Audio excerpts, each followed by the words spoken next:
nuansa bercerita. Ini sudah saya sedang mengajak kita kalau nggak mau berpolitik nanti kita akan bisa terus.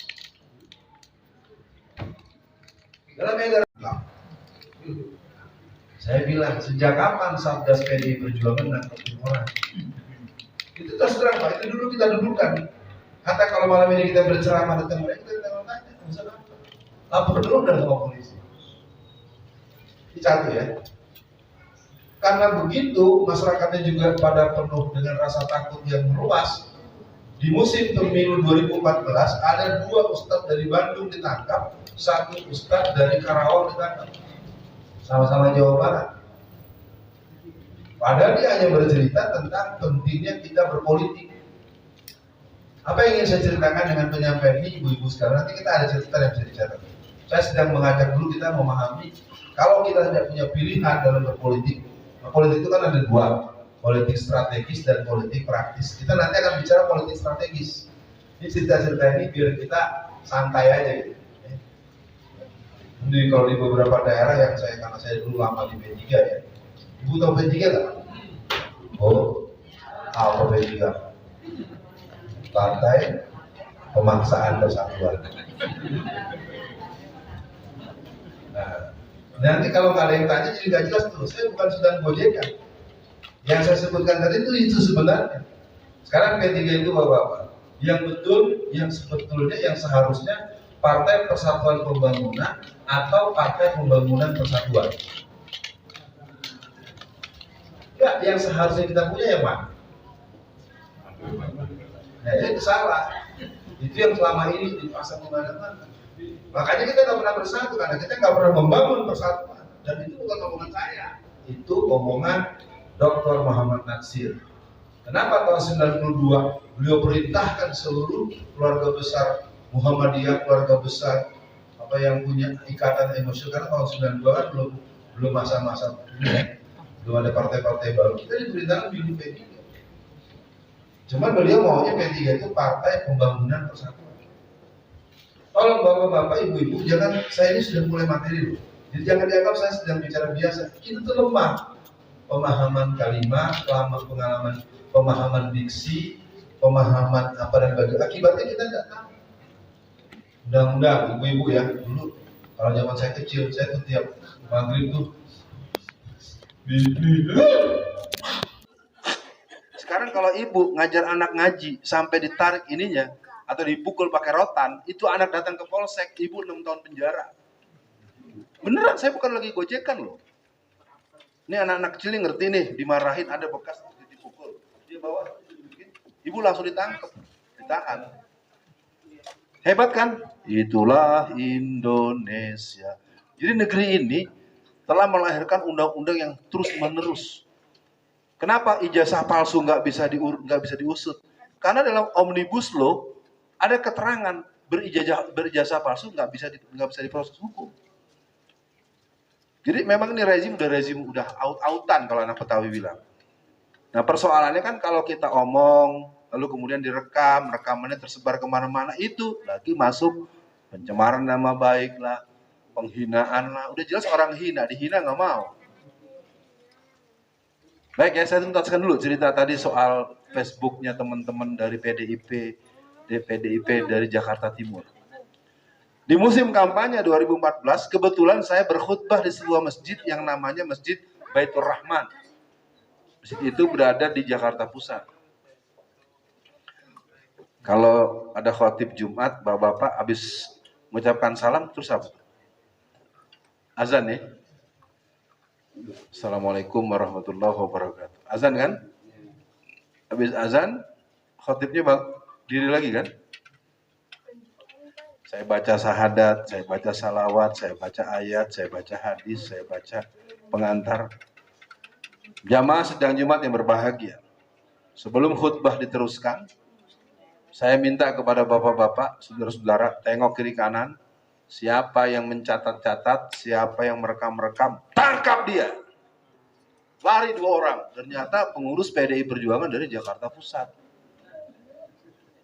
Harusnya begitu, ustadznya nggak boleh, malah ustadznya takut bicara politik. Nggak ada larangan. Di dalam masjid selama berbicara dengan ayat dan sunnah Rasul, tidak ada yang boleh melarang.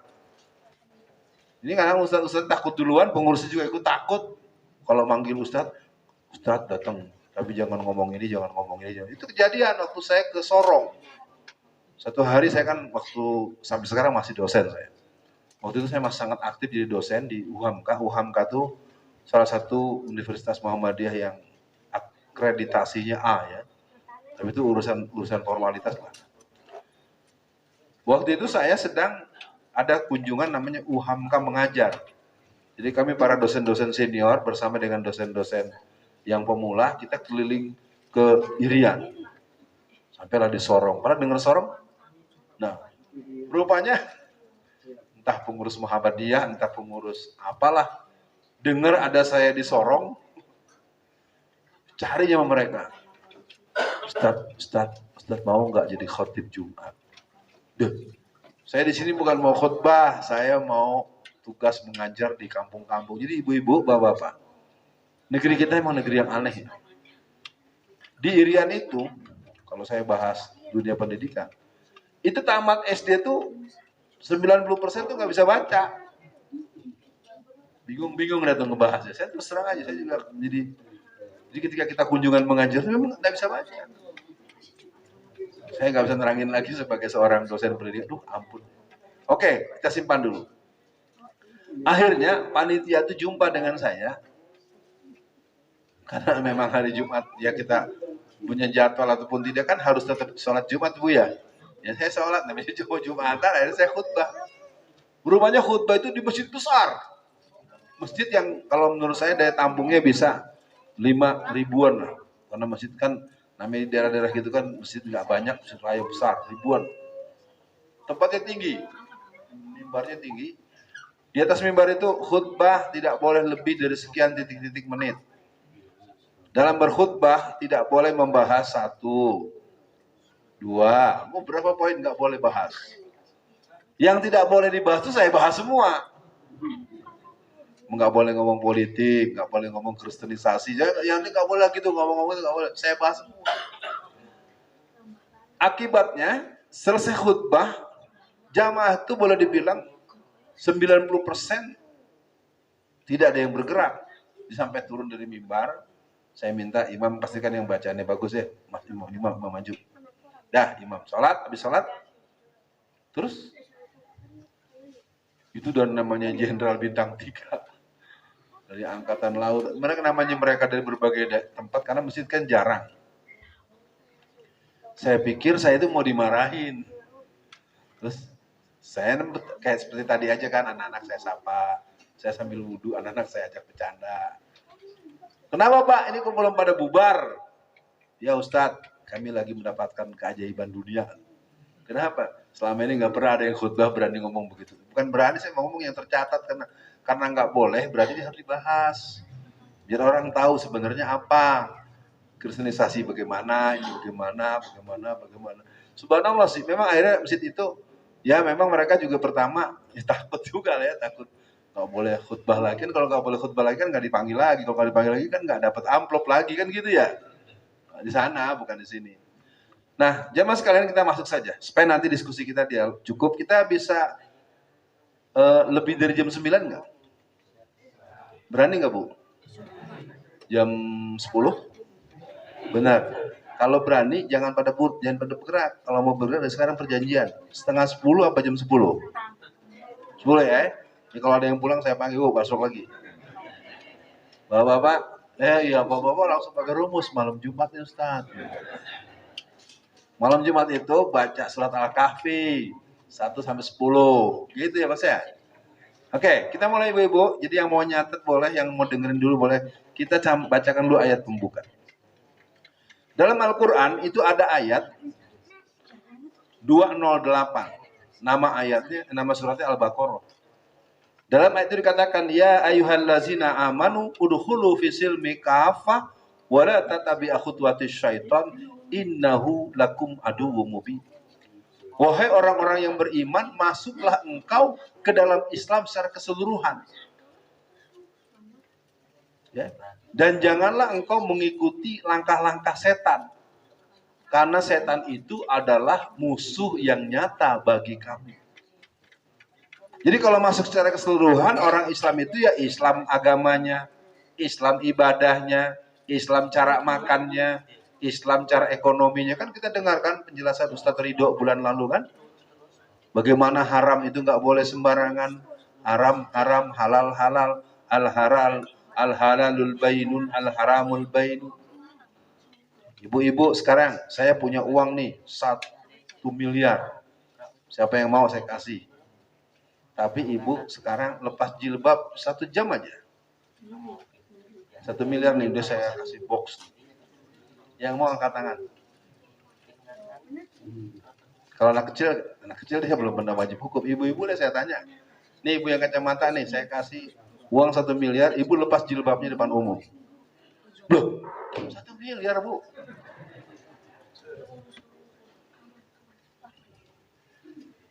Nih ibu yang baju ini baju seragam PAN. Partai Demokrat. PAN ya, partai agak mengarah. Gimana bu? 1,5 miliar bu, lepas jilbabnya sekarang juga bu.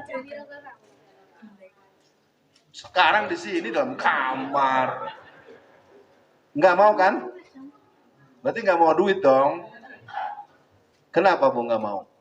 Yang jawab yang ditanya, yang itu jangan ngomong. Kenapa bu? Oke, cukup ya, karena bapak-bapak.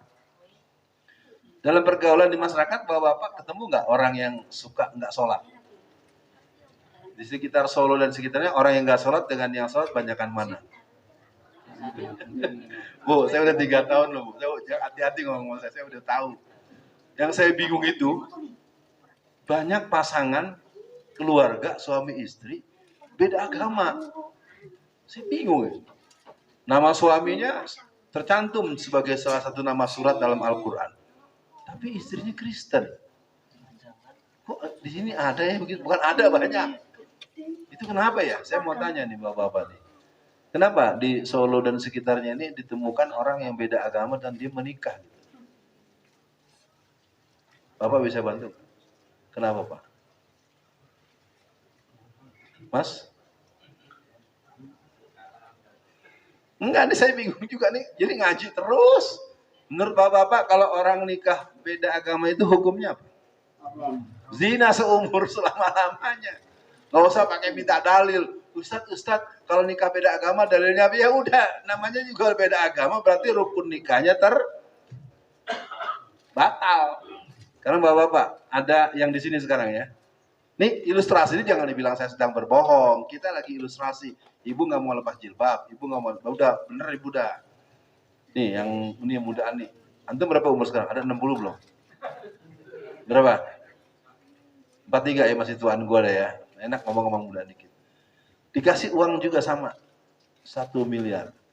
Besok sejak subuh sampai isya jangan sholat. Loh, nggak apa-apa kan, besoknya lagi kan bisa sholat lagi. Kenapa nggak mau? Ibu-ibu yang berbahagia, bapak-bapak yang berbahagia, mudah-mudahan saya mencoba mengantarkan dengan ilustrasi yang santai ini bisa dipahami.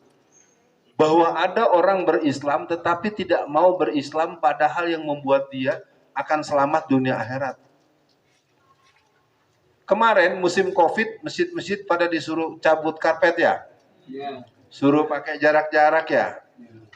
Memang di gereja begitu. Memang di wihara-wihara di Bali begitu. Ayo saya tanya, kalau memang itu, apalagi katanya dikit lagi mau ada lagi Covid ganas yang kesekian. Lalu ada untuk apa rame-rame di GBK kemarin? Apalagi sekarang di Jalan Slamet Riyadi udah berapa puluh ribu tuh tentara sama polisi berbaris buat besok. Itu kan kalau menurut saya itu benar-benar nggak punya perasaan. Rakyat lagi musibah di mana-mana, ini pesta besar-besar. Oh, ngomong begini kena pasal lagi. Baik, kita masuk saja. Jadi pertama, Bapak Ibu sekalian, dalam berislam itu kita berislam secara totalitas. Kalau kita punya sistem penyimpanan uang secara syariat, namanya perbankan syariah.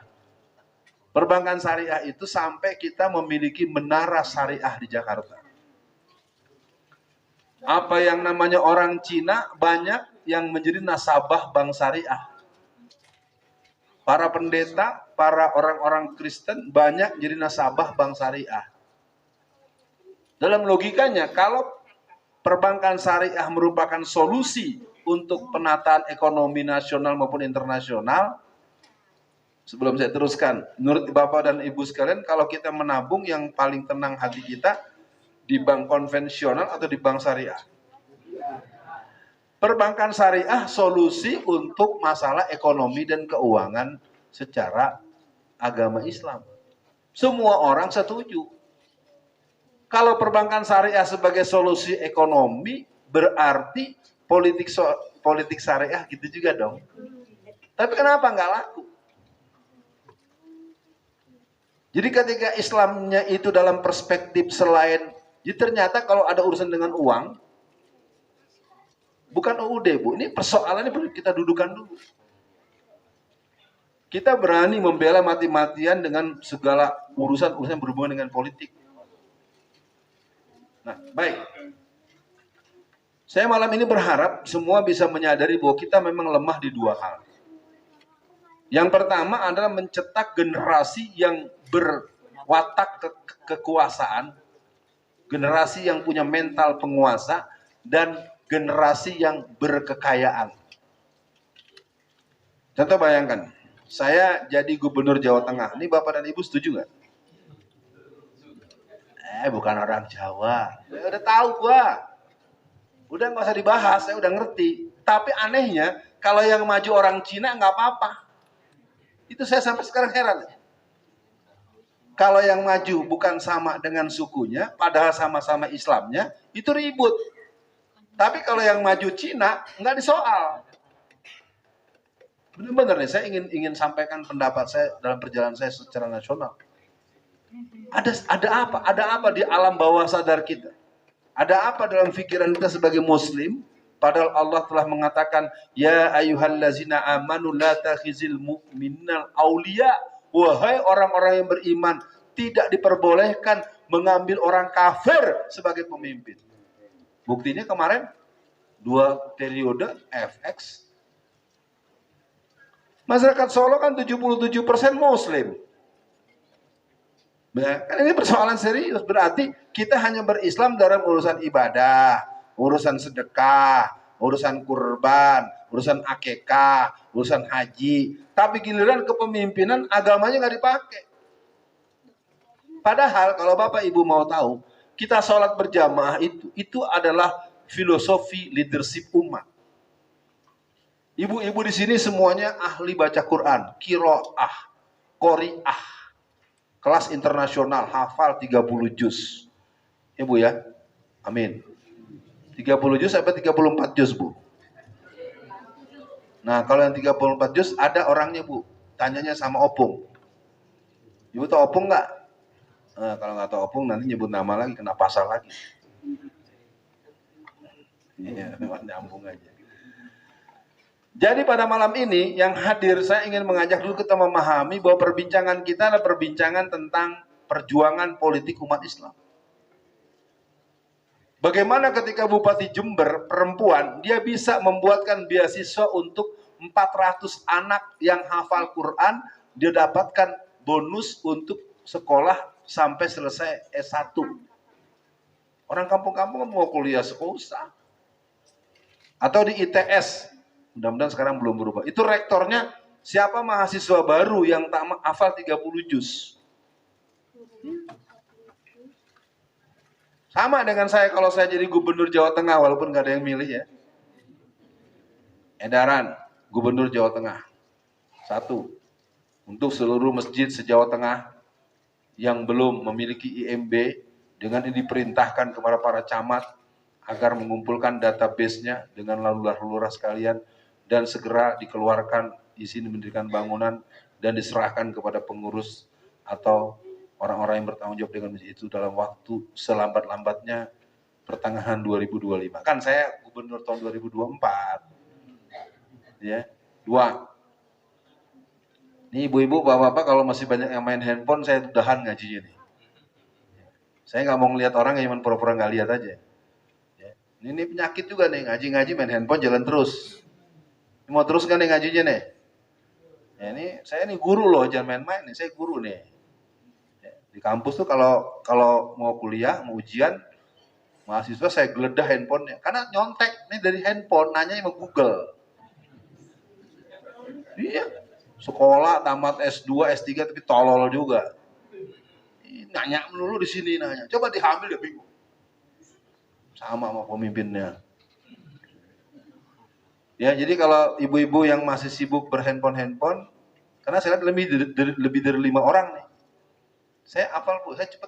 Saya ini guru udah lama, 30 tahun jadi dosen pendidikan. Jadi saya nggak usah saya nunjuk orang, kalau nunjuk kan nggak enak nih. Ya, ibu mau main handphone apa mau ngaji? Ngaji. Iya, makanya main handphone nanti lagi. Handphone ini kadang-kadang mengalahkan. Nih gara-gara handphone, sopan jadi hilang. Hormat sama suami jadi hilang. Perhatian sama istri jadi kurang.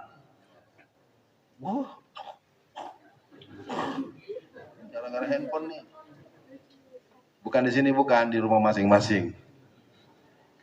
Udah Bu ya, saya teruskan dulu nih surat edarannya nih. Yang kedua, kepada seluruh masyarakat untuk pemilihan ketua RT tidak diperbolehkan ikut pemilihan kalau selama 3 bulan berturut-turut tidak terlihat sholat subuh berjamaah di masjid terdekat. Itu namanya politik Pak, bukan mintain duit, bukan minta dibeliin semen, goblok. Ini mana-mana kalau ada caleg ada dimintain duit.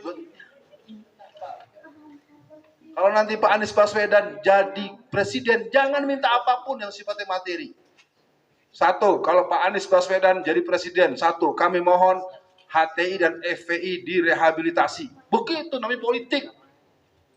Dua, Perda Syariah yang sebanyak 3.134 yang pernah dibekukan oleh Cahyokumolo dihidupkan kembali. Begitu namanya politik. Ini sama aja di masjid, begitu. Masjidnya kurang, tolong disumbang. Begitu terus kan kalau datang caleg kan. Dia gobloknya senasional ya Bang, saya udah bilang. Jadi mulai malam ini, tolong pahami maksud omongan saya. Ini kan Ustaz saya ngomong goblok-goblok. Ya gobloknya pernah berubah dari zaman dulu. Kebiasaan membeli penderitaan jangka panjang dengan harga murah. Selalu milih kan karena yang bagi uang kan. Betul apa betul? Besok minta uang. Saya kasih tahu caranya. Semangat. Bukan marah ya. Ibu ini, Bu, dari suaminya sehari uang belanja kalau dikalkulir 100.000 apa 200.000. Ya, geleng kepala, susah jadinya. Bapak ngasih uang belanja di rumah sehari 200.000 apa 300.000. Iya, tinggal dihitung matematik aja. Ini kalau begini mulu kita buang-buang waktu. Saya mau bicara uang minta duit itu. Bukan jangan berdebat begitu. Ini supaya enak. Saya bukan pengen marah. Hitung aja kalau bukan harian kan bulanan tinggal dibagi 30 hari tinggal dihitung begitu aja. Maaf ya, punten ya bahasa Sundanya. Nun sewu kita kan nggak ngerti. Saya sedang ngajak kalau memang pada minta duit nggak apa-apa. Sekarang saya tanya, Ibu sehari berapa uang belanja dari suaminya? 100 cukup. Oke, 100.000. Berarti udah jangan dibahas tuh. Iya, itu nggak penting. Iya. Goblok juga sih dari tadi. Saya lagi bicara soal mekanisme sebuah sistem keuangan. Masa saya mau nanya dulu mana buku nikahnya? Saya gitu lagi saya nanya. Capek memang pantas kita kalah mulu, nggak bisa diajak berpikir sederhana. Oke, ini ibu ini udah nggak pakai nunjuk orang dah. Ibu ini uang belanjanya kalau kata bapak ini kan katanya nggak harian. Ya sudah, bapak kasih 30 juta sebulan. Berarti sehari 1 juta gitu. Udah ya, dengerin dulu ya para jamaah. Supaya jelas, kalau ibu dan bapak kita setiap pemilu pilkada atau pileg dan selalu sering ditipu sama mereka, dan selalu bicara uang, minta uang, jangan mau dikasih uang sekedarnya. Hitung selama 5 tahun, kalaupun ntar dia bohongin kita masih aman. Ibu ini aja dah. Ibu berapa sehari dari suaminya? 200.000, 300. 500. Ya ngangguk semua, bingung gua. Emang banyak suaminya? Maaf bercanda. Iya, itu maksudnya gitu. Jadi kalau ibu 100.000 satu hari, tadi kan saya tanya gitu, berarti sebulan itu 3 juta. Kalau 3 juta sebulan, berarti setahun 36 juta. Nah, kali 5, baru ini kalau mau dimintain, nanti kalau Gibran mau maju lagi, minta jangan dikasih kaos yang nggak bisa dipakai, kerudungan yang bakal dibuang. Minta satu orang sekitar 350 juta. Begitu. Hati-hati loh, omongan saya ini berbahaya loh. Mereka punya uang. Iya.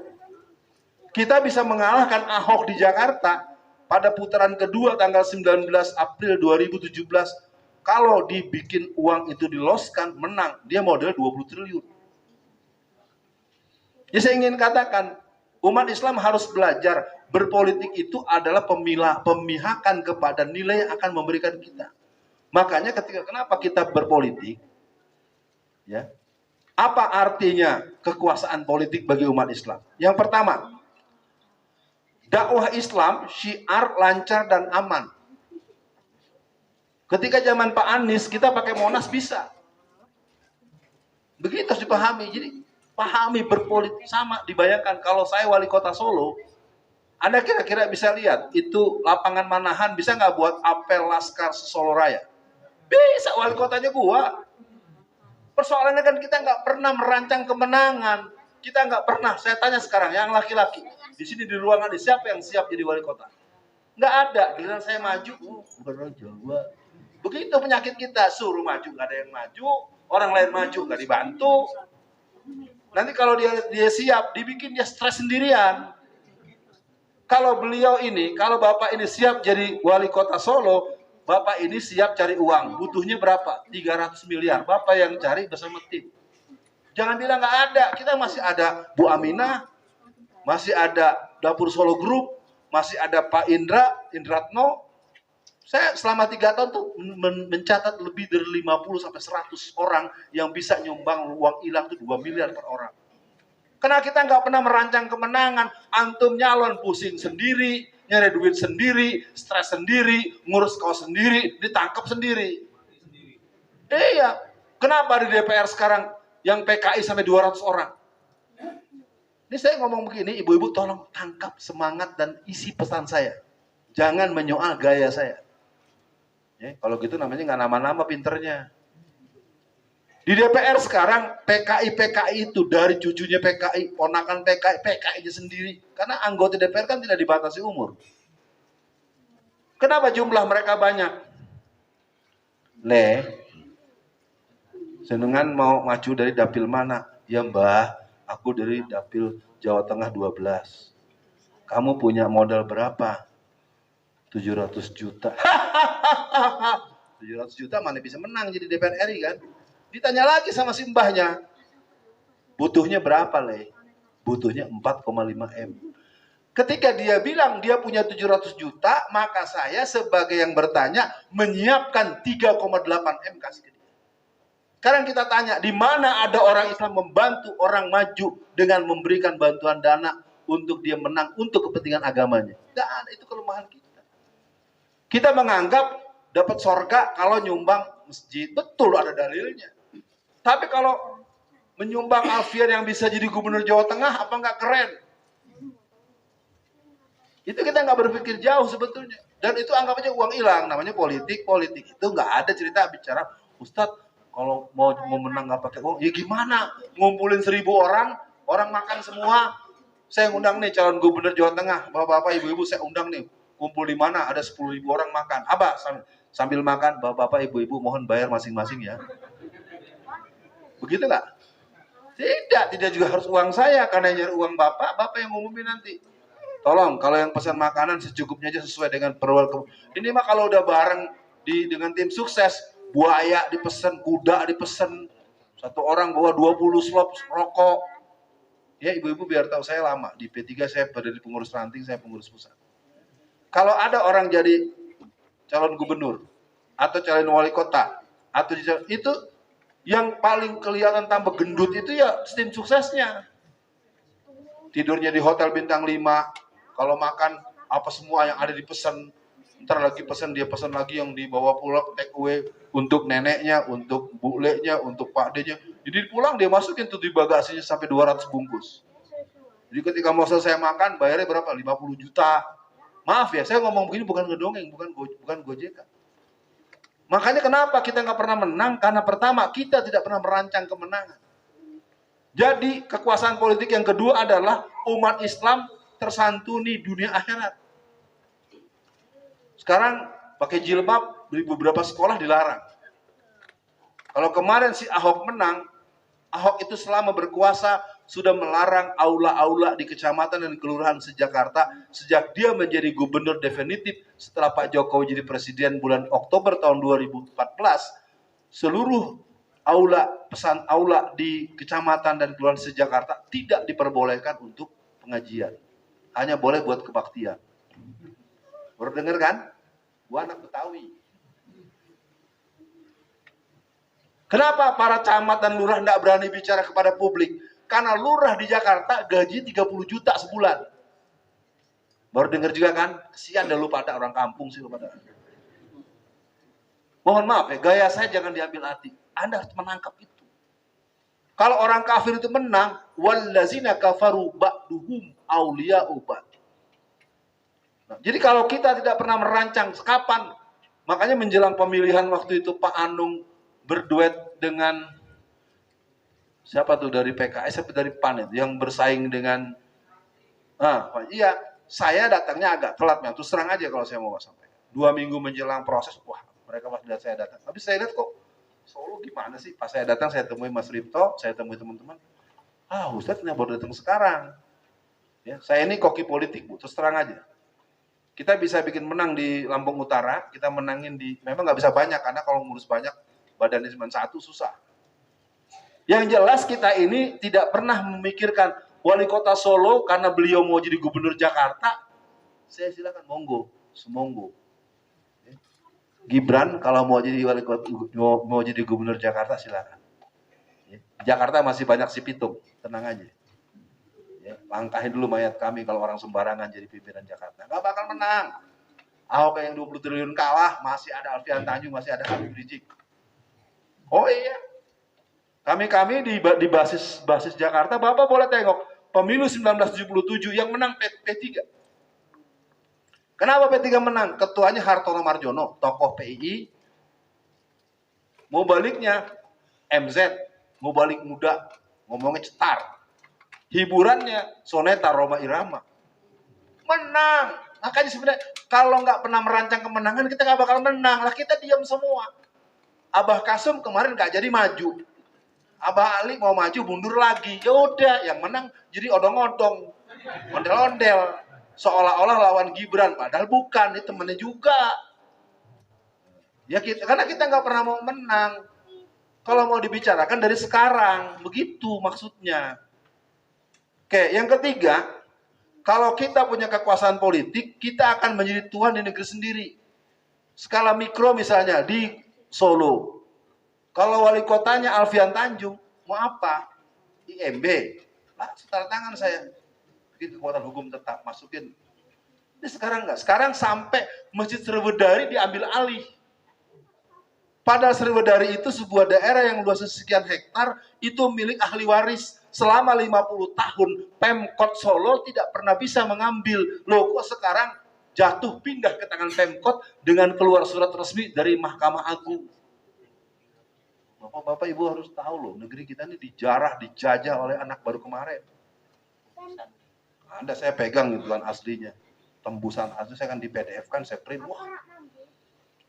Berapa kali persidangan terhadap ahli waris soal Masjid Sriwedari, soal menang terus karena mereka suratnya milik sendiri.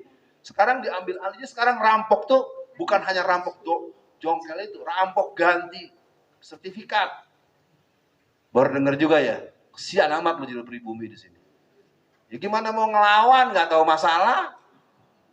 Gimana mau tahu masalah? Ustadznya kalau ngomong ditangkep-tangkepin. Jadi gimana? Kita tidur aja semua ya. Yang keempat, memudahkan tegaknya syariat. Wali kota Bengkulu, ya, atau gubernur, pokoknya di Bengkulu itu, itu sholat itu 5 waktu tuh penuh seperti sholat Jumat. Karena wali kotanya langsung yang berkomando. Atau di Sumatera Barat, Bu, tidak ada Indomaret dan Alfamart. Saya ini sendiri tadinya nggak tahu. Waktu itu acara Parda Tauhid pada 8 November 2015. Saya menemani Kiai Haji Khalil Ridwan. Alfian, nanti temenin aku ya. Aku mau cari suplemen biar aku BAB-nya gampang besok karena dia sudah berumur kan. Oke, Pak Kiai. Karena saya bisa bahasa Minang, saya orang Padang. Saya sampai panas kaki saya, Bu, jalan-jalan nggak ketemu tuh Indomaret Alfamart. Saya tanya sama mereka, udah di mana kok ada Indomaret dan Alfamart? Ada di mana? Di sini nggak ada, Ustadz. Nggak ada. Itu kebijakan antara gubernur, wali kota, dan DPRD. Sekarang Solo ini pemasok anjing nomor 2 se-Indonesia. Baru dengar juga kan? Ya kasihan banget, semuanya baru dengar. Jadi kita nih di Solo ini pemasok anjing nomor 2 se-Indonesia. Ya karena dapat izin, karena anggota DPRD-nya jadi pembisnis yang punya banyak sang-sang B1, B2 di mana-mana. Itu kesalahannya. Kita nih mayoritas tetapi selalu tidak pernah mau berpolitik. Bukan salah masyarakat, yang salah Ustadz. Iya. Saya katakan, saya dengan berat hati bicara begini udah di saat menjelang 2023, wah bahaya betul buat saya. Jadi kalau ini bisa jadi pertemuan terakhir kita, saya nanti dibunuh, ditabrak, diracun, sangat mungkin. Tapi saya sudah bilang, karena saya sekarang sudah ada di tanah Tatar Solo ini, saya akan bersama dengan masyarakat. Hidup dan mati saya bersama masyarakat. Persoalannya kan adalah perbincangan soal politik, kita tidak pernah melihat bahwa politik itu juga ada unsur ibadahnya. Politik adalah ilmu mengelola kekuasaan. Ya kalau ngaji, jangan ngomong politik. Jangan panggil Ustadz Alfian Tanjung. Pasti ngomongnya politik-politik. Di masjid tidak boleh bicara politik praktis. Apalagi kampanyein diri saya sendiri. Atau mengkampanyekan partai saya. Saya tidak P3 lagi, Bu. Siapa yang tahu saya di mana sekarang? Ada yang tahu nggak? Enggak, saya juga pengurus partai sampai sekarang. Ada yang tahu nggak? Nggak tahu, ya udah.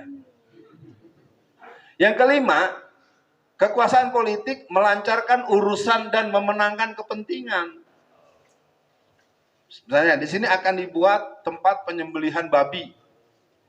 Masyarakat ngadu, wali kotanya Ahok. Kira-kira itu akan disahkan atau ditolak? Nah, kan ya. Sekarang wali kotanya Alfian Tanjung. Kira-kira kemungkinan besarnya? Belum tentu juga kalau saya disogok gede. Ya, nanti kita tanya jawab deh, kan kita janji sampai jam 10. Saya kasih pengantar dulu nih, kalau dibahas banyak. Saya nih memang kalau mau cerita-cerita romantis, ibu bapak sekalian, 24 tahun yang lalu, saya ini adalah koordinator fit and proper test 5 calon wali kota Tangerang. Ibu-ibu lihat deh penampakan saya sekarang. Kalau 24 tahun yang lalu kira-kira saya masih remaja atau masih ganteng? Remaja dan ganteng. Sekarang aja masih ganteng kata istri saya. Masih cemburu ada ibu dokter bini gua. Oh, ini. 1998, tahun 1998 bulan November, Alfian Tanjung itu di koordinator fit and proper test 5 calon wali kota Tangerang. Saya bukan rektor, saya bukan ketua partai, saya belum doktor. Saya memang koki politik dari dulu. Dan saya berani untuk itu. Mau nggak kita punya wali kota yang berjiwa Islam? Nah, nanti kita mainkan. Saya mau ajak ngomong juga nanti agak mendalam dengan Bang Iqbal. Dan Ustadz Iqbal. Siap-siap pertanyaan ya. Ini biar seru nanti dialog kita. Yang keenam. Kekuasaan politik. Kita punya fungsi untuk membendung kesesatan, kemaksiatan, dan kemusyrikan. Kalau wali kotanya Ustadz Iqbal deh, ya, wali kota Solo Ustadz Iqbal. Lalu di situ ditulis plang, di sini akan dibangun lokalisasi pelacuran, di sini tempat pernikahan sejenis, gitu, segala macam. Kira-kira Ustadz Iqbal setuju nggak tuh? Nah, gitu maksud gua. Pernah dulu ada Aceng Fikri menang kan di Cirebon. Ini maaf Ibu ya, seolah-olah kalau mau jadi wali kota, mau jadi bupati, mau jadi gubernur harus lewat partai. Tidak harus. Pasti dibilangin nggak mungkin menang. Siapa bilang nggak menang? Aceng Fikri menang. Iya karena kitanya nggak pernah merancang kemenangan. Ibu kalau nggak ada ini nggak mau bantuin doa, bantuin dengan nggak minta juga bantuin. Sekarang contoh nih, saya maju nih jadi wali kota Solo nih, datang ke sini sekarang isi pengajian. Ntar pulang bisik-bisik udah, Ustaz itu seragam guru-guru. Saya nyumbang nih 10 juta. Lalu saya jadi wali kota nanti, kira-kira saya mau kesini lagi nggak? Jangan marah, jangan dibilang si caleg atau si mau. Ini saya kasih tahu ya, saya ini udah lama sebagai aktivis politik. Kalau caleg sebelum jadi datang ke sini, Bapak minta dikasih 10 juta. Lalu saya jadi kan, saya DPRD gitu. Kira-kira kalau saya datang lagi masih ngasih 10 juta, masyarakat seneng enggak? Tidak. Oh, enggak seneng. Masa udah jadi cuma 10 juta. Padahal anggota DPRD itu tidak gajian tiap hari. Maaf ya, tolong juga masyarakat mengerti. Saya bukan belain mereka loh. Jadi jangan salahkan kenapa kalau anggota DPRD yang udah pada jadi malas datang berkunjung ke tempat yang pernah dia bantu. Pasti nanti mintanya bantuannya nggak akan segitu lagi. Masa udah dulu aja belum jadi bisa 10 juta, masa sekarang udah jadi nggak bisa 200 juta, begitu. Padahal gajian tidak setiap hari. Akibatnya anggota itu bekerja sama dengan mafia, dengan bandar narkoba. Ya saya terus terang saja mau saya sebut, di Solo ini tidak akan menang kalau tidak berani mengiyakan kemauan para bandar-bandar. Saya tahu itu. Bahkan diancam bunuh kalau nggak mau. Ini. Saudara, kalau mau menang temui kami bantu 100%. Tapi tolong jangan ganggu penyebaran narkoba di sini, jangan ganggu pelacuran yang di sini kan. Jadi kalau kita lihat di beberapa tempat tuh kalau malam-malam perempuan ditopin orang. Saya kan ya sudah saya bilang, saya dari rumah, masjid dan umat. Jadi kalau mau menang kita lewat politik dulu dimenangkan. Kalau orang pakai uang, kita pakai uang juga. Persoalannya dibatok kepala kebanyakan para agnia, para tokoh-tokoh Islam yang pada punya uang, nggak mau bantu buat politik. Saya terus terang, waktu saya nyalek terakhir 2014, ya, sebelumnya 2004, 2019, saya itu sempat dibantu 10 juta oleh Bapak Asli Muzadi. Padahal saya ini angkatan muda Muhammadiyah. Gak ada tuh pengurus Muhammadiyah yang bantu saya 1 perak pun gak ada. Kenapa Bapak Hasyim Muzadi sebagai ketua PBNU sampai ngutus orang ngasih ke saya lewat anak-anak Ustadz titipan? Karena dia ingin seorang yang dianggap pakar PKI, anti PKI ini bisa jadi. Kan masyarakat nggak pernah, kalau saya nggak jadi, siapa suruh nyalak, kan begitu terus. Ya. Saya tidak dalam posisi menyesali apa yang sudah saya lalui. Yang saya ingin katakan, kita tidak akan pernah bisa berbuat apa-apa kalau kita tidak punya kekuasaan politik. Pegang baik-baik. Maka langkah pertama, jangan pernah dikasih posisi RT dan RW. Sidang Dewan Gereja tahun 2007 mewajibkan seluruh para pendeta, biarawan, biarawati untuk merebut ketua RT dan ketua RW. Sementara kita kalau pemilihan ketua RT pada enggak mau. Hanya orang-orang yang pakai seragam laskar mulu yang pada jadi. Laskar merah. Ya gitu dulu pengantarnya. Biar 1 jam kita diskusi. Nggak 1 jam lah. 40 menit aja. Ya, manfaatkan. Jadi kan kita bukan baru kenalan nih, udah nggak basa-basi lagi. Soal gaya dan cara udah dimaklum ya Pak ya. Jangan diambil hati juga, udah ngomong begitu pagi lagi dah. Ente kagak ngerti maksud gua. Sebelah, ibu-ibu. 1, jangan 4L, lu lagi gitu. Yang lain mana lagi? Katanya mau menangin yang Islam. Baru 1. Belakang. Nggak ada. Nah, semuanya begitu, capek dah. Ada 1 ya, pemanasan. Bapak-bapak. Jadi susah, suruh nanya enggak, berpendapat enggak, ditanya enggak jawab, disuruh nanya enggak ada. Pantes aja. Apa-apa ini 1 ya. Satu-satu, karena saya tidak melihat ada mic alternatif, Ibu dulu. Silakan Bu, kita dengarkan. Waalaikumsalam.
orang dari Kalimantan ada, Sulawesi ada. Saya teruskan ya. Difikirnya dengan modal 20 triliun dia bisa menang. Nggak bisa, saya bilang. Pertanyaan ibu ini harus jadi rumus buat kita. Karena tadi ibu yang bertanya, saya mau cerita bagaimana ibu-ibu di Jakarta sampai memulangkan kembali sembako dan amplop. Ahok, gua enggak doyan sama sembako lo. Dipulangin. Tetapi itu memang Bu, tidak berjalan sendiri. Di sana ada penggeraknya seorang kader PII senior, namanya Ibu Hajah Nurdiati Akma, seorang ibu Aisyah yang usia 74 tahun. Masih hidup sampai sekarang. Jadi bukan berarti ibu juga bisa, mulai saja dari sini. Kan ada saya, tinggal telepon aja, Alvin kamu kesini. Nggak apa-apa, kalau merasa lebih tua panggil kamu, nggak apa-apa. Nah, Bu Nurdiati begitu, caranya apa? Jadi Bu Nurdiati Akma itu, dia menengah senior. Katakanlah bukan pemula. Kalau pemula kan masih 20, 30, yang 40, 50, 60 tahun kan masih banyak. Ustazah ini rata-rata punya agenda pengajian di 38 sampai 90 majelis pengajian ibu-ibu se-Jakarta tempat dia mengajar. Satu orang. Berarti kan kalau orang yang 40, kita asumsikan terjadi irisan, maka 40 katakanlah dikali 30 saja kan udah 1.200 majelis taklim. Nah, ibu-ibu ustazah itu dikumpulkan. Cuma saya kadang-kadang agak emosi juga. Alfian, kamu kesini. Ini ustazah udah ngumpul belum? Saya juga dikasih tahu. Udah saya seperti tukang ojek online mendadak. Saya kupir. Nah, kemenangan di Jakarta itu adalah insiden di Kepulauan Seribu. Bukan soal 551. Kalau 551 itu terjadi pada tanggal 29 bulan September tahun 2017. Maaf, 2016. Pilkada DKI itu 2 putaran. Putaran pertama tanggal 15 Februari tahun 2017. Calonnya ada 5. Ya, ada Silviana Murni, ada AHY, ada siapa menang yang bersaing berdua. Ya, Pak Ahok dengan Pak Jarot, yang kedua Anies dengan Sandiaga Uno. Nah, pada waktu kampanye terakhir di Pulau Seribu, salah satu jurkamnya saya. Saya tidak penting dengan saya, yang perlu saya kasih tahu, kita bisa menang dengan cara, jadi kalau bicara politik Bu ya, itu kalah menang. Yang jadi persoalan kita itu tidak mampu memilah teman seiman dengan teman musuh politik. Islam harusnya formatnya fastabiqul khairat. Kalau yang dihadapinnya partai dengan ideologi yang ada sambungan dengan salib dan palu arit, musuh. Gitu, ini enggak seiman, sama-sama sholat tapi musuhan. Harusnya dibedakan. Kalau partainya sama-sama partai Islam atau berbasis Islam, jadi sebenarnya gini Bu, jawab pertanyaan ibu ini harus saya katakan dengan tegas. Ibu-ibu, ini ada pengajian ibu-ibu enggak? Khusus? Enggak, jangan bilang banyak. Sekali-sekali panggil gua, kita ngomong muslimah dan kemenangan politik di Solo. Tapi kalau bisa nggak usah pakai banyak orang. Yang memang dia punya tugas, dia punya, apakah dia guru atau dia ustazah. Nggak usah, yang punya peran publik.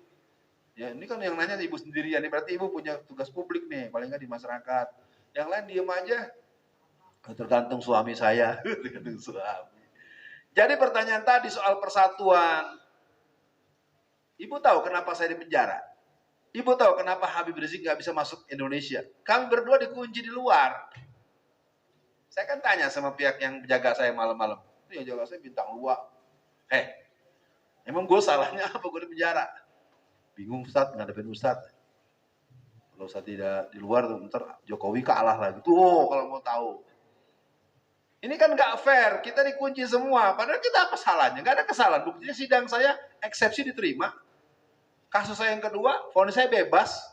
Kalau kita ngerti hukum, proses hukum, apabila orang disidang dan eksepsi diterima, maka berarti dia harus dipulangkan dengan syarat bisa diteruskan kalau ada novum baru, ada bukti baru, alat bukti baru. Bahkan kasus saya yang kedua, tanggal 30 bulan Mei 2018, bahwasanya saudara Alfian alias Alfian Tanjung dinyatakan tidak berkesesuaian dengan pasal yang disangkakan. Ayat 2, barang siapa orang menyampaikan sesuatu demi kebaikan bangsa dan negara, bukanlah tindakan kriminal. Maka dengan ini saudara Alfian alias Alfian Tanjung dinyatakan bebas. Eksepsi diterima 0. Bebas 0. 0 tambah 0 berapa? 4 tahun. Itu kan gitu. Iya, itu yang saya cerita gini bukan sedang mengeluh. Lah, kan saya udah ditahan. Saya nggak melawan, saya nggak marah-marah, saya nggak caci maki, saya ikutin aja. Kalau 0 tambah 0 dalam ilmu matematika ya 0. Kenapa 0 tambah 0 sama dengan 4? Itulah Indonesia. Makanya ada 34 juz, 40 juz. Di kantong saya ada 11.000 triliun. Ini ijazahku, ijazahmu mana? Itu tadi. Jadi kebohongan-kebohongan terus dimainkan, orang ngomong begini lalu dipersoalkan, lalu dilaporkan, pencemaran mana yang cemar, emang itu udah cemar. Bisa jadi pejabat nggak punya ijazah palsu gitu. Yang lapor malah ditangkap Pak Bambang Tri. Jadi terbalik-terbalik. Kenapa ini terjadi? Karena ajaran nenek kita tidak kita pakai lagi. Dulu ibu saya, nenek saya zaman beliau masih hidup, Alfian, kita harus berani karena benar. Ya, sekarang yang benar berani, yang berani benar, yang lain pada ngumpet tuh. Makanya jangan ikut-ikut kayak Alfian tuh, ditangkap tuh. Gitu akhirnya. Berbeda dengan di Bandung. Di Bandung itu ada sosok ulama besar, ulama yang cukup ini namanya Kiai Haji Atian M. Ali MA. Dia ketua ANAS Pusat, ketua Aliansi Anti Syiah Nasional. Jadi kalau ada ustadz ditangkap di Bandung, dia akan gerakan, dia akan panggil semua teman-teman ustadz mau balik seperti Ustadz Iqbal, Ustadz Mas'ud, ya, Ustadz Bambang Sukirno. Pokoknya ustadz itu 400 orang tuh datang semuanya ke Polda Jawa Barat. Mereka tidak mau pulang kalau ustadznya nggak dipulangkan. Orang salahnya belum jelas, kenapa ditahan? Emangnya maling motor atau maling buah-buahan? Sekarang kan kalau ada ustadz ditangkap, yang lain disembunyi. Apalagi tahu-tahu ditembak di jalan. Ya, tahu nggak yang merentah? Pak Pakai. Ya. Jadi kenapa ustadz banyak ditangkap, banyak dibunuh? Itu atas lampu kode, termasuk saya. Ketika saya pergi umroh, ketemu Habib Rizik di Mekah, Bapak Pakai bilang perintah kepada Mahkamah Agung agar si Alfian dihukum 8 tahun penjara. Ngerti nggak sih Bapak Pakai? Dah, apa kayak Pak Dem, Mukidi, kayak Lurah, kayak RW, kayak ya orangnya dia juga, Sami Mawon. Jadi bagaimana orang mengurus negara dengan dendam, dengan benci, dengan sadis? Kan saya sudah dipenjara, saya sudah proses hukum, sudah divonis bebas. Apa urusannya dia minta agar saya dihukum 8 tahun?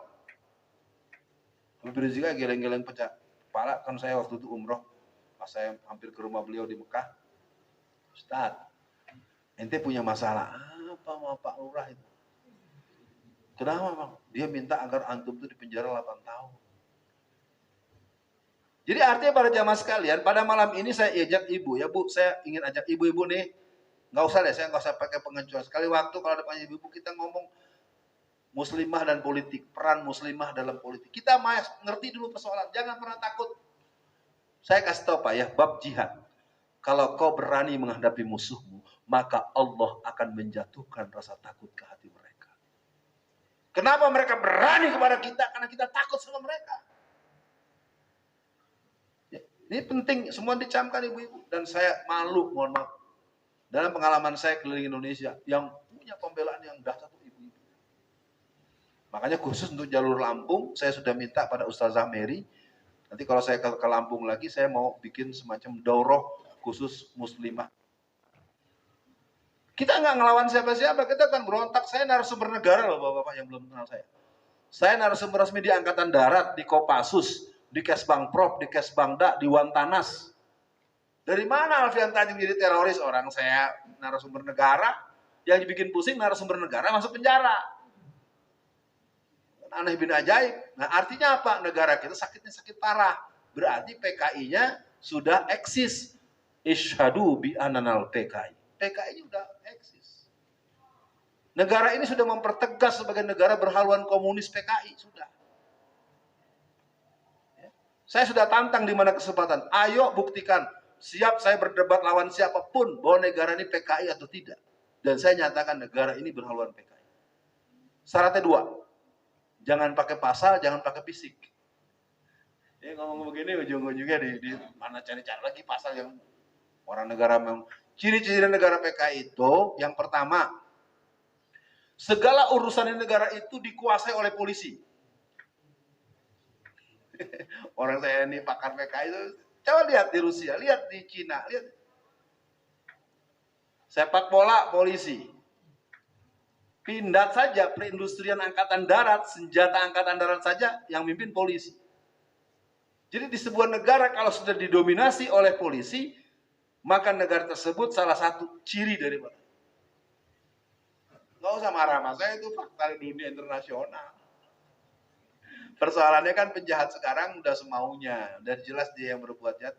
Makanya Allah kasih bukti siapa? Sambo kan? Sambo itu kan jawaban, yuriduna liyutfi'u nurallahi biafwahihim wallahu mutimmu nurihi walau karihal kafirun. Jadi Bapak Ibu semua, ini kita punya sejarah nih dengan masjid kita. Yang dulu juga kan bukan buat rumah ibadah orang Islam nih kan. Udah nih masjid jangan pernah dirubah. Ini kalau nanti ini pengen dirubah Masjid Gibran, dirubah nih. Percaya sama omongan saya. Jangan pernah dirubah nih sebagai kenang-kenangan bahwa kita pernah mengkonversi secara agama. Nyebut nama lagi saya tadi. Apa-apa dah. Udah kesebut mau dapain lagi. Jadi Bu kesimpulannya Bu soal koordinasi segala macam, ya kata kuncinya gini. Misalnya saya wali kota Solo, Ustadz Iqbal nyalon jadi wali kota Solo. Antum siapa nama? Mustafin wali kota. Kita bertiga nih sama-sama calon wali kota. Kita bertemu bertiga. Mas Iqbal, Mustafin, saya Alfian. Menurut pertimbangan kita bertiga, kalau kita maju yang mungkin menang siapa? Oh, Mustafin. Udah, saya mundur. Ini kan kita tidak, temennya dicari-cari aibnya, dibongkar-bongkar. Kebiasaan kita begitu kalau ya kan betul kan? Di kita tuh kalau ada kompetitor yang dicari, Alfian dulu katanya pernah bertengkar sama tetangga sebelah. Tetangga sebelah itu ayamnya keinjak, palanya mati. Dibahas yang begitu. Terus terang nih, saya pikir saya tempuh di beberapa tempat. Tentu detail ini nggak akan kita bahas secara terbuka. Menang Bu, percayalah. Maka kita masih punya waktu. Persoalannya kita, kalau saya lihat, saya udah tanya di beberapa tempat, nggak mau maju, nggak jadi. Maaf ya, apalagi budaya Jawa, nggak mau, tapi mau. Maaf ya, jangan tersinggung. Ini saya lihat, iya kan? Orang.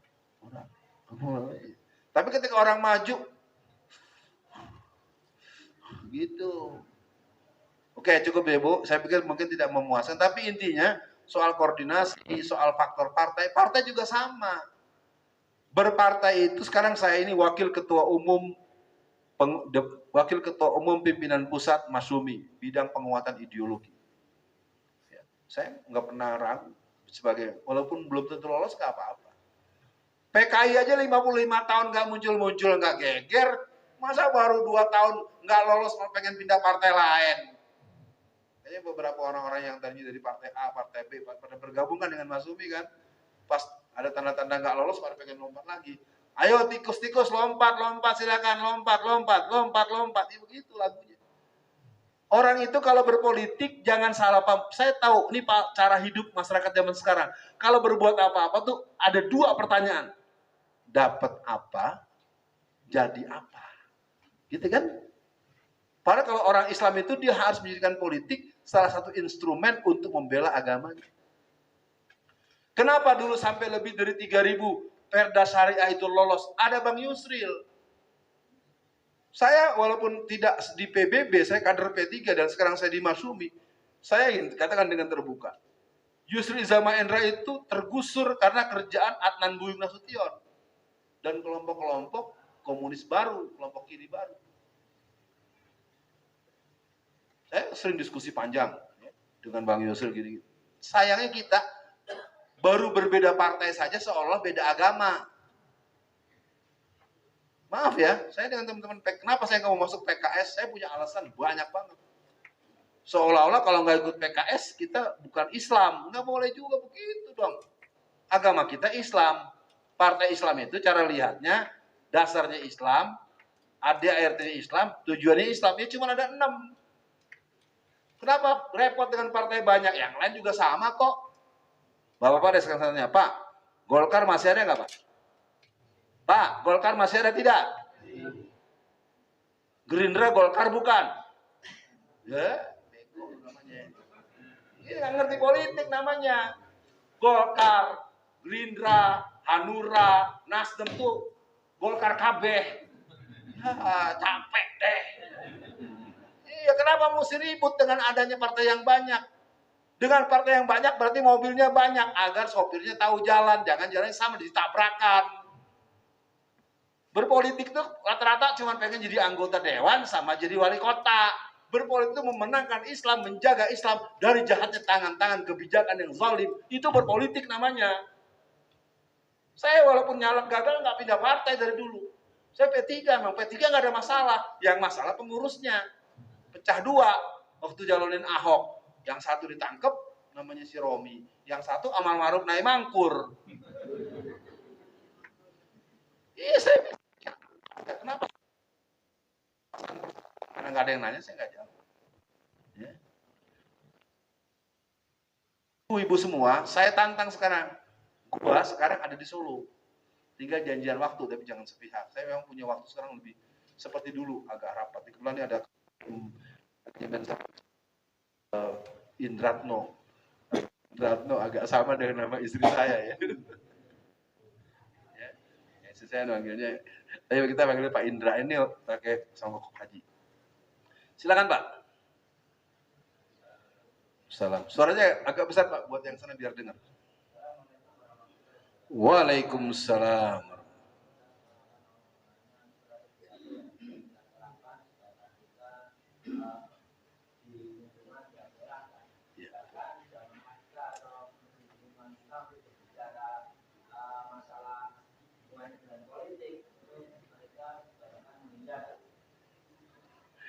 Tanyaan Bapak bikin saya juga sama Pak. Saya kapan hari rumah saya didatengin sama Satgas PD Perjuangan. Oh, depan rumah.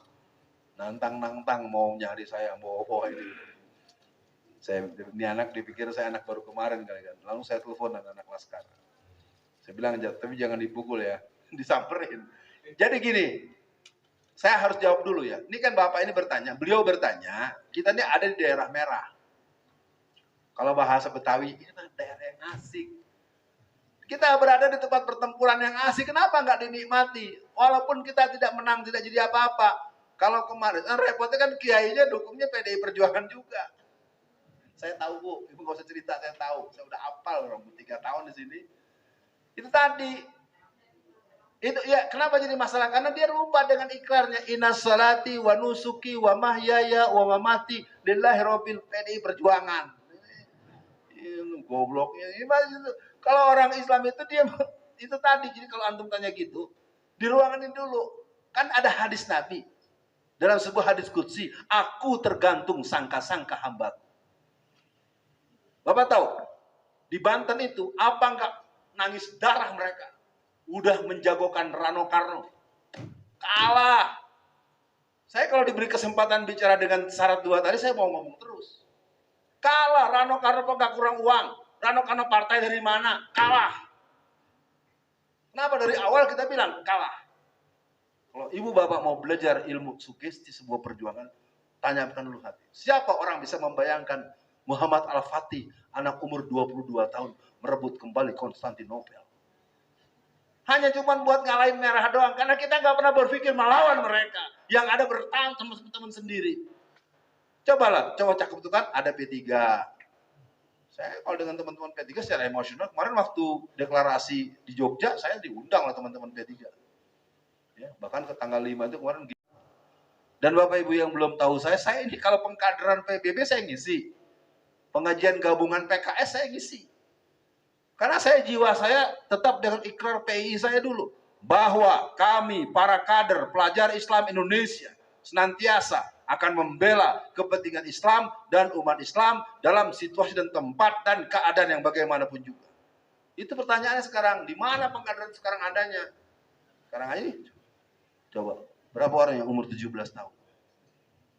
Ya nggak ada, berarti kan PI-nya nggak ada. Itu aja gampang cara bicaranya.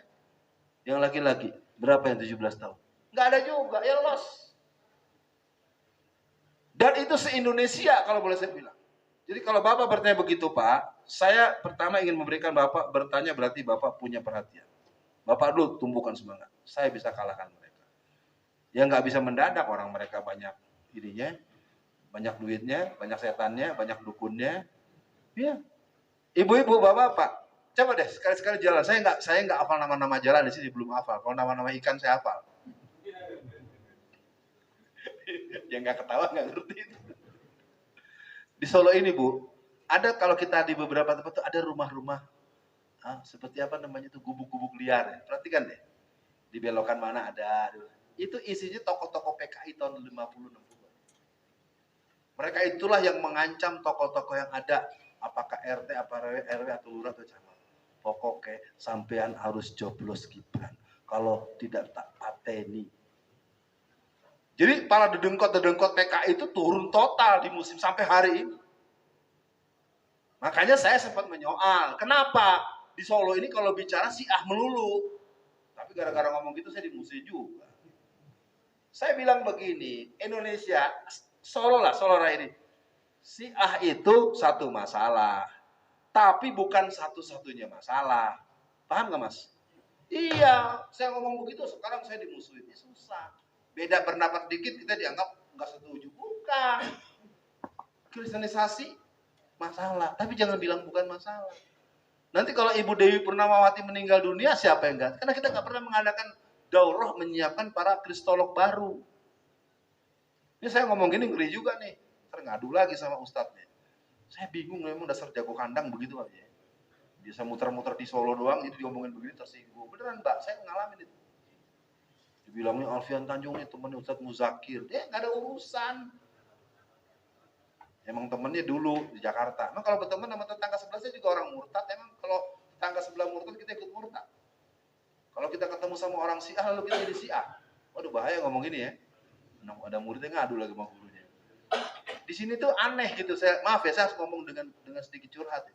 Akhirnya kita tidak melihat lawan secara cakep. Udah kita Islam, Syiah itu bukan Islam. Udah titik. Kita nggak akan kok dukung Syiah.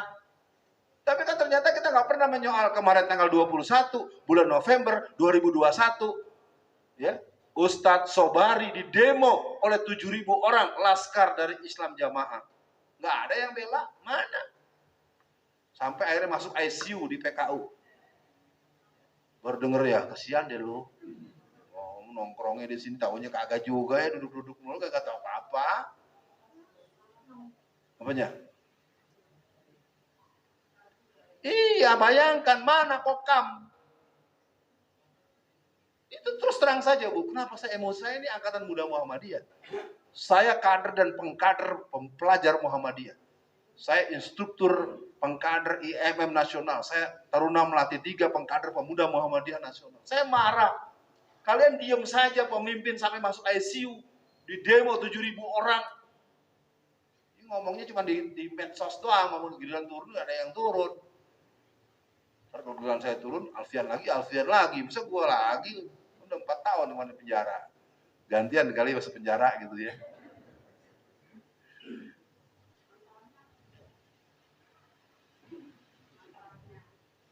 Saya tahu, tapi kan nanti nggak sesuai dengan tema. Masalahnya, mudah-mudahan 2 menit selesai, kan kita sampai jam 10. Di seluruh Jawa Tengah, selalu ada 2 orang utusan dari Islam Jamaah. Saya nggak nyebut asli yang sekarang ya, yang lamanya aja. Kalau yang dulunya langsung reaksi panas dia, karena lagi banyak yang hijrah, lagi banyak yang tobat sekarang. Di seluruh Jawa Tengah, saya nggak tahu, saya Indonesia sebenarnya iya juga. Apakah di Sragen, apakah di Klaten, apakah di Boyolali, apakah di Wonogiri, pengurus MUI itu ada 2 orang yang selalu menjadi perwakilan daripada titik-titik itu. Ibu tahu nggak titik-titik? Susahnya gitu, kalau tersebut lagi dia tuh ganas Bu. Iya, dulu Ustadz Arton Ahmad Jais itu sampai pecah meja, serbu sama kampus Ibnu Khaldun di Bogor itu dihancurkan. Karena mereka seragamnya persis seperti polisi. Dia punya laskar namanya Senko. Makanya saya bingung, kita ini sekarang, saya sebagai orang yang menekuni gerakan PKI saja udah 3 tahun nggak pernah dapat kesempatan untuk menerangkan kupas tuntas gerakan PKI. Kan bisa, nggak usah pakai direkam kayak begini, udah kita tutup, kita dengerin gimana gitu. Kita bagi, adakan orientasi kewaspadaan umat, bahaya kristenisasi, bahaya Syiah, bahaya Islam Jamaah, hampir kesebut LDI gitu. Ya. Ini nama ini kan, karena ini tiap pegolan ada kan. Mereka ini adalah menjadi besar karena tahun 1969 telah dinyatakan sebagai organisasi dan aliran agama yang sesat, menyesatkan, dan terlarang. Kenapa sekarang bertumbuh? Karena mereka kemudian dengan tegas mendukung Golkar. Ingat nggak, dari tahun 1967-71 sampai tahun 1997, Golkar menangnya di atas 90%. Sekarang PDI, kalau nggak memilih PDI, kita nggak bisa dapat jabatan. SK nggak keluar. Nggak bisa kemana-mana. Saya tahu, di mana-mana orang terpaksa milih PDI Perjuangan. Gara-gara Habib Rizik menuntut PDI bubarkan, akhirnya FPI yang dibubarin. Nah, saya nyatakan PDIP harus dibubarkan itu. Dulu PKI juga dibilang nggak mungkin jadi juga bubar. Jadi masalahnya Bu, di Solo tidak memberi ruang buat mereka. Kenapa? Karena mereka kan bilang punya paradigma baru. Ciri-ciri mereka tuh kan kalau kita bukan anggotanya dibilang kafir.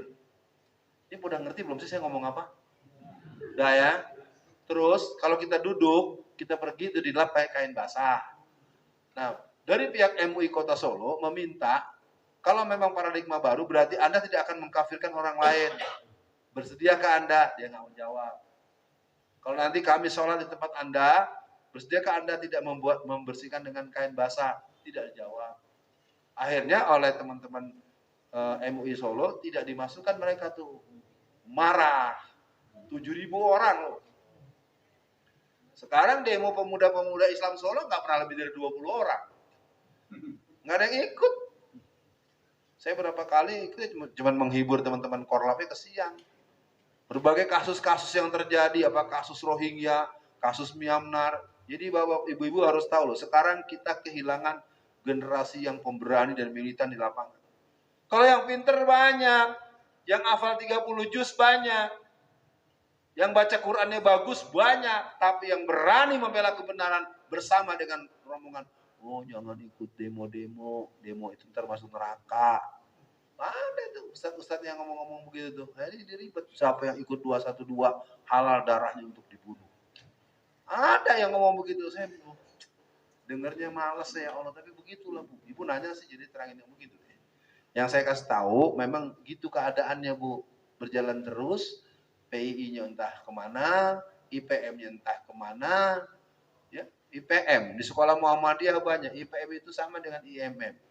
IMM itu saya dulu aktivis IMM, saya LIN-nya tahun 1988 di UMS. LIN itu Latihan Instruktur Nasional. IMM punya kader yang kuat bukan di PTM, bukan di UMS, bukan di UMM, tapi di UI, di UGM. Anak-anak IPM yang militan pemberani itu sekolah negeri dan sekolah umum, bukan sekolah Muhammadiyah. Kalau sekolah Muhammadiyah itu seperti itik, seperti ayam mati di kandang ayam. Kalau diomongin gini tersinggung deh pengurusnya. Cukup. Masih ada waktu, ibu-ibu? Udah cukup, kan janji jam 10, cukup aja. Nggak konsisten kan? Tadi kan ngomongin. Bapak-bapak? Iya, begitu sih, nggak nanya tuh alasannya biar cepat pulang, begitu. Sebentar Bu. Saya tidak ingin ada dominasi. Supaya kita terjadi distribusi, kita harus terbiasa. Ya, Ibu harus belajar semua, ayo. Ya, saya terus terang saja, kalau saya mau bilang, pengkaderan PKI itu jalan efektif. Di kelompok pelajar namanya Kurpol, di kelompok mahasiswa namanya MDH dan MDL. Ya, sekarang punya kelembagaan yang namanya LMND, itu seperti CGMI tahun 65. Ya, terus terang saja, HMI sekarang juga terbelah dua. Ya, HMI Jogja cenderung pro PKI. Kalau HMI yang ada di Jakarta anti PKI. Masa sama-sama lembaga beda? Kalau diomongin gini tersinggung, terlapor polisi lagi. Gitu terus, bolak-balik begitu terus. Ini bapak-bapak sebanyak ini nggak ada yang mau nanya lagi nih. Udah pintar semua. Silakan Bu. Ibu boleh? Enggak? Oh, ibu yang depan. Silakan.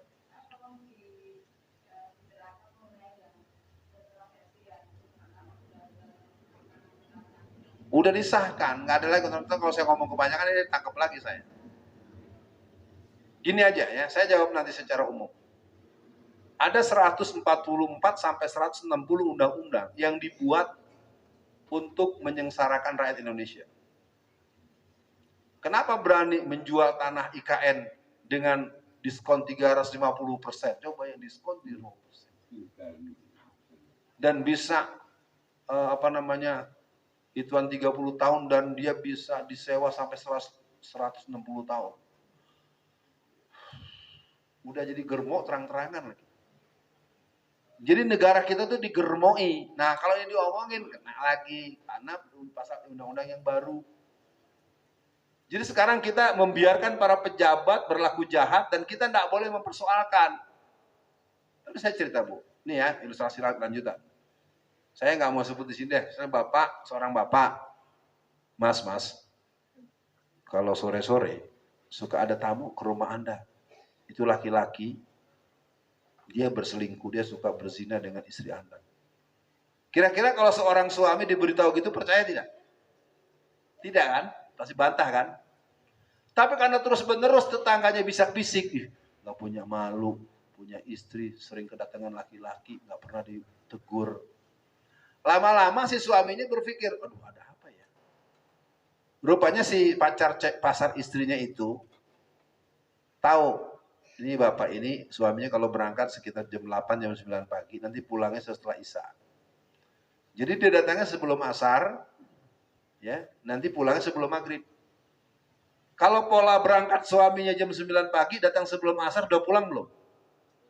Belum. Kalau diselesaikan permainan sebelum Isya atau sebelum maghrib, udah pulang belum? Main terus. Jangan nanya main apa ya. Nah, apa yang terjadi?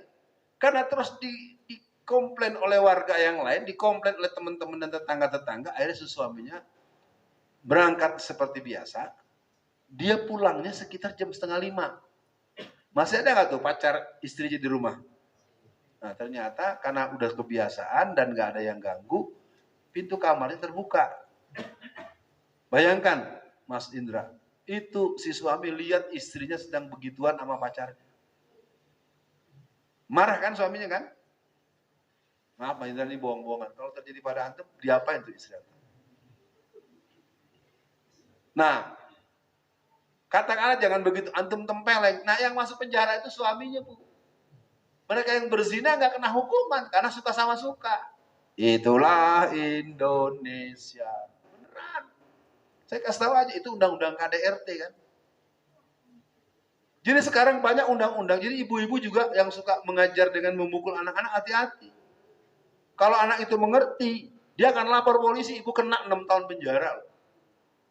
Saya mah di kecil dipukul, dicambuk, diginiin saya, nah ibu saya. Tapi sekarang ada juga yang berani melaporkan ibunya. Jadi mengerikan, karena politik ini sekarang sudah di tangan para penjahat. Soal apa? Soal pajak. Mereka bikin pabrik, saya waktu mau di Bandara Adi Sumarmo, saya kan belum namanya mau waktu itu awal-awal COVID, naik pesawat saya nggak bisa. Karena saya nggak punya bukti PCR segala macam. Saya tidak marah, tapi saya heran. Saya bilang sama mereka, itu orang Cina nggak pakai apa-apa boleh lewat. Saya bilang. Jadi dibayangkan negeri ini memang terang-terangan dijajah sama Cina. Katakanlah kalau di teras masjid itu ada mayat orang Cina, pasti pada ditangkepin ya pengurus masjidnya. Tapi kalau ustadz, nanti harus sabar, ada orang gila, ada apa.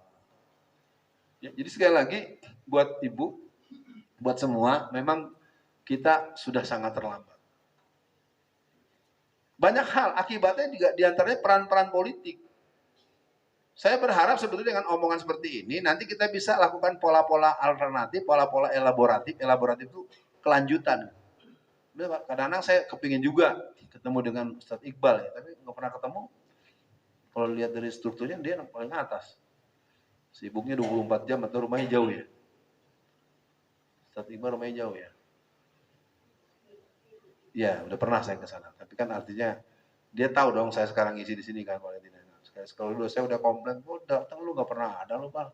Ya, ini kan adik saya dikit. Udah Bu, silakan Bu. Yang belakang, yang tadi. Bukan saya melarang Ibu bicara. Oh gitu. Jadi gini, kalau undang-undang KUHP itu Bu, sudah disahkan. Kalau undang-undang sudah disahkan, itu mengikat semua warga negara kita. Jadi saya mau ngomong apa? Ibu nggak boleh protes jaksa. Walaupun ibu diperes, ibu nggak boleh komplain. Nanti ibu ditangkap lagi, 6 bulan penjara. Sekarang aparat boleh jadi penjahat, dan kejahatannya nggak boleh diomong. Biar ibu tahu gitu aja udah. Sekarang kita merotes. Ya, kalau mau kita buka-bukaan, polisi itu kayak apa kelakuannya. Sampai memperkosa anak orang di gang sebelah. Nanti ibu omongin, ibu yang ditangkap, bukan yang melakukan. Maling. Pemerkosa.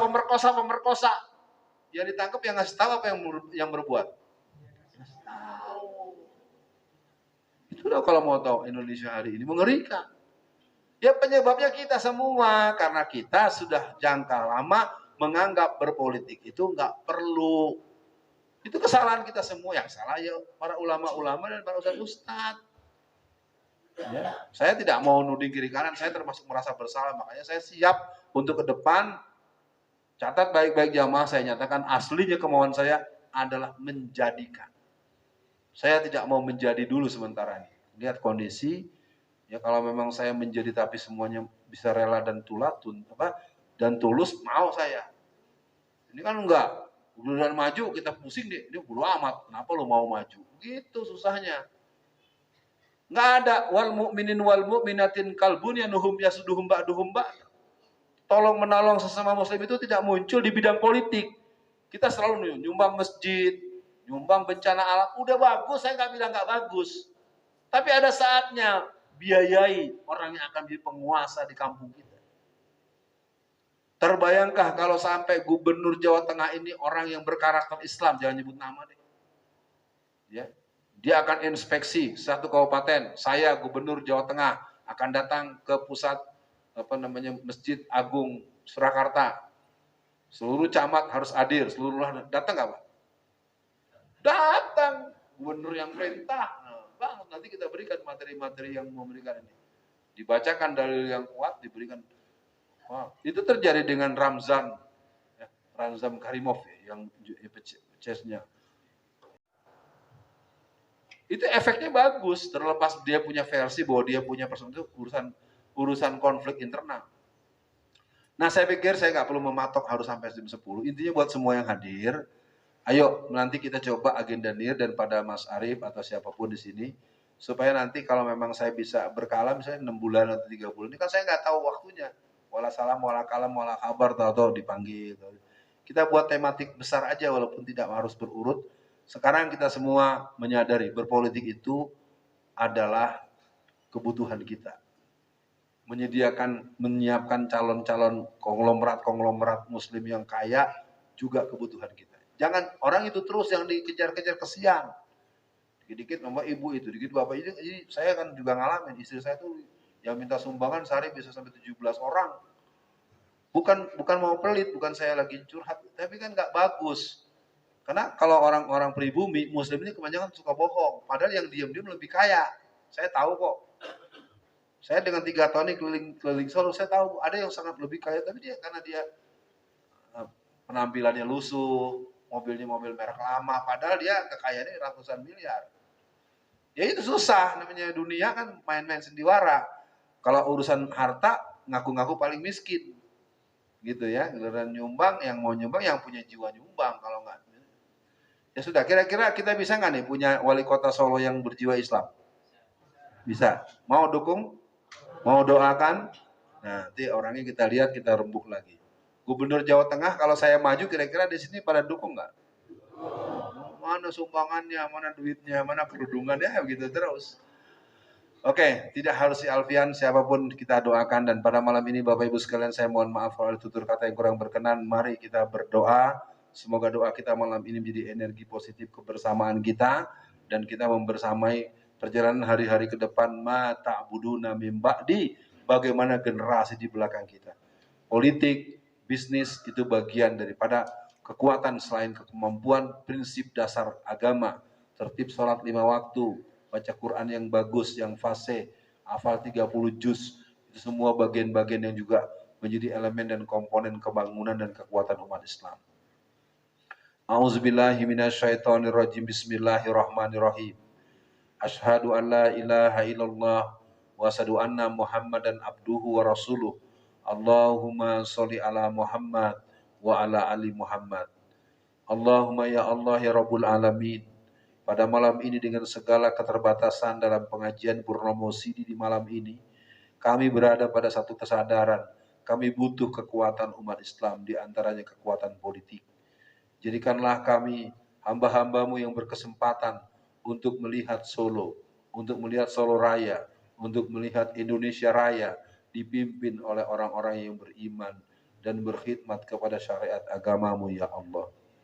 Dulu kami pernah berlelah-lelah mendukung seseorang, tapi kemudian kami kecewa, kemudian kami tidak tahu apa yang bisa kami pahami terhadap apa yang orang itu mau. Hari ini pun orang mulai euforia, gembira kesana kemari, berteriak-teriak akan adanya pemimpin. Namun sayang calon pemimpin kami naik kendaraan dari orang-orang yang bukan sealiran akidah dan sealiran identitas dengan kami. Kami mohon ya Allah, pilihkan kami calon presiden ke depan, hamba-hambamu yang tertib ibadahnya, yang kokoh akidahnya, dan membela kepentingan Islam dalam situasi dan tempat dan keadaan yang bagaimanapun juga. Malam ini kami bermohon ya Allah, jadikanlah kami warga jamaah Masjid Laweyan ini mengingat kembali peran-peran kakak-kakak kami, ayah-ayah kami, pendahulu kami yang punya ikatan kuat dengan perjuangan politik Islam. Pengusaha-pengusaha berpunya yang keuangan mereka bantukan untuk kepentingan Islam dan perjuangan Islam. Paling tidak malam ini kami bermohon padamu ya Allah, berikanlah jiwa-jiwa jihad yang pernah mengalir di darah ayah dan ibu kami, juga mengalir dalam darah kami dan cucu dan anak-anak di bawah kami. Jadikan malam ini kami sadar, dengan sadar itu kami mengerti ada apa dan bagaimana. Jadikanlah kami hamba-hambamu yang sabar, dengan sabar itu kami mempunyai keseimbangan fungsi-fungsi diri dan fungsi-fungsi sosial. Berikan kepada kami kejujuran, karena jujur itu membuat kami tetap dalam posisi percaya diri dan punya harapan untuk menjadi orang-orang yang memberikan kekuatan untuk diri dan masyarakatnya. Berikan kepada kami keadilan, karena keadilan tersebut memberikan kebahagiaan bagi yang melakukannya maupun yang mendapatkan perlakuan. Berikan kepada kami keikhlasan, karena ikhlas itu akan mengantarkan kami menjadi hamba-hambamu yang diberkahi dan mendapatkan kemudahan. Tolong kami ya Allah, negeri ini dalam bahaya, negeri ini sangat tidak baik-baik saja. Hari ini lebih dari 3.000 orang tokoh-tokoh Islam dalam penjara. Dan mereka juga telah melakukan tindakan yang mengerikan, mengenaskan, menyiksa, membunuh, membantai, menembak, meracun. Dan itu terjadi di rentang tahun 2014 sampai hari ini. Tolonglah ya Allah, lahirkan kembali para generasi muda Islam, laki-laki maupun perempuan, yang mereka memiliki keberanian berjihad membela agamanya dengan cara yang benar menurut ketentuan syariatmu dan cara yang benar menurut ketentuan konstitusi yang dibuat untuk menata negara ini secara politik maupun secara hukum. Malam ini kami bermohon, tolonglah kaum muslimin di berbagai belahan dunia. Saudara kami yang paling dalam keadaan mengerikan adalah di Uighur Xinjiang.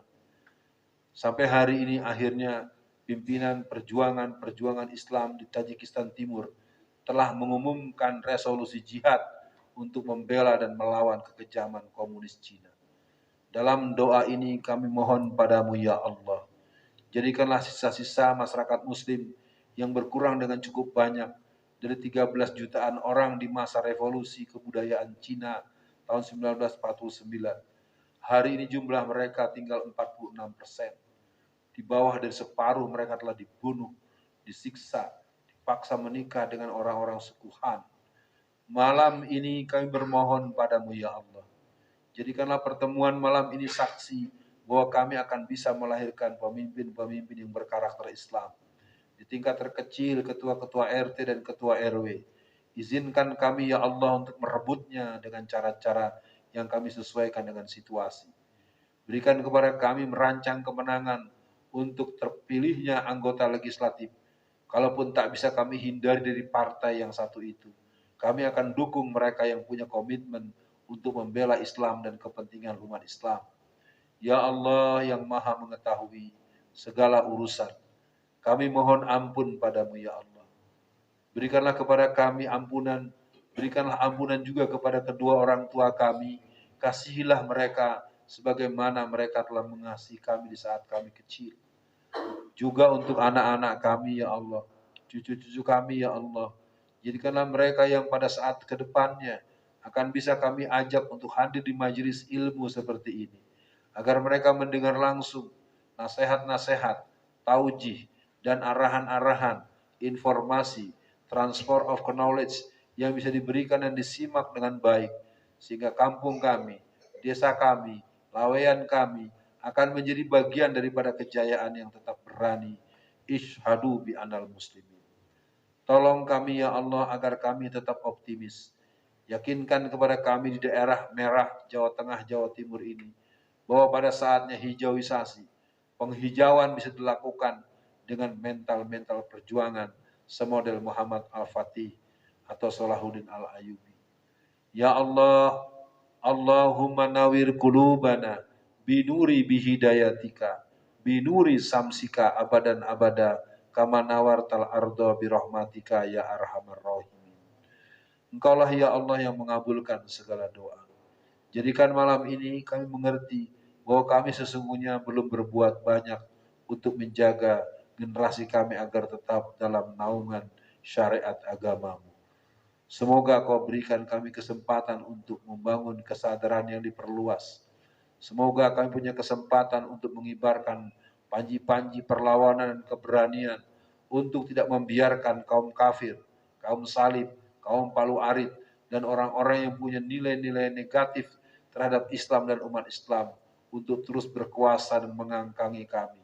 Kami mohon tolong padamu ya Allah. Tumbuhkanlah ruhul jihad itu, agar kami satu warga, satu kampung, kami berani dengan seberani-beraninya berdasarkan iman dan Islam, berdasarkan ilmu syariat Islam. Rabbana atina fid dunya hasanah wa fil akhirati hasanah wa qina azabannar. Amin ya rabbal alamin.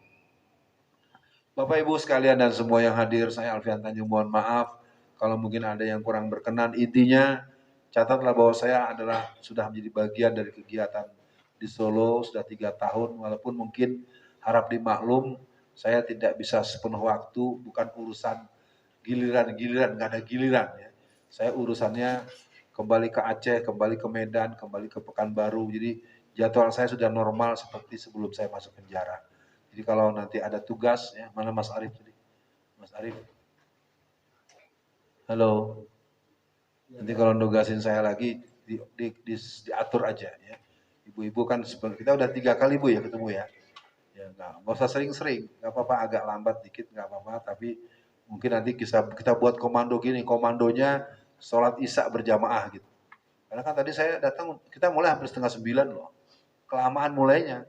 Kalau kita bisa sholat isya berjamaah, nah kan habis buka puasa kan gitu kan ya, keren tuh. Kita kan jam 7:15 lewat, kita udahan 9:30, cukup waktu.